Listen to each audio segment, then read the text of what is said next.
आप सभी को डीजे शैलेश म्यूजिक की तरफ से हार्दिक शुभकामनाएं करता है और करता ही रहेगा। डीजे शैलेश म्यूजिक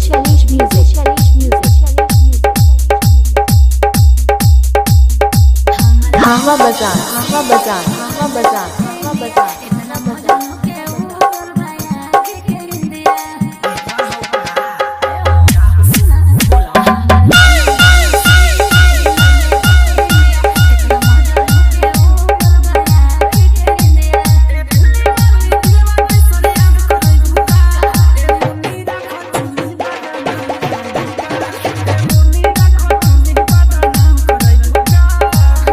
रहे हैं डीजे शैलेश म्यूजिक को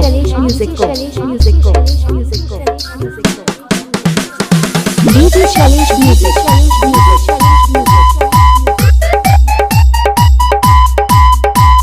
खावा बाजार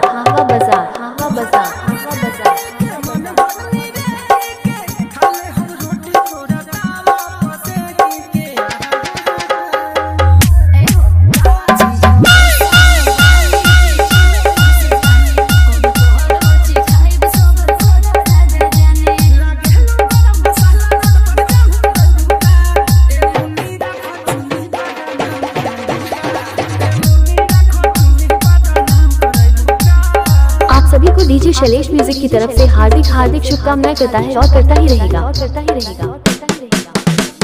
डीजे शैलेश म्यूजिक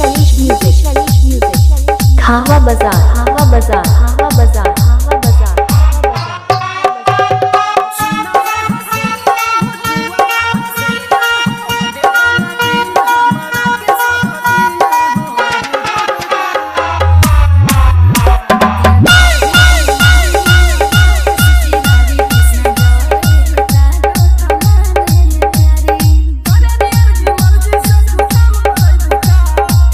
रहे हैं डीजे शैलेश म्यूजिक को डीजे शैलेश म्यूजिक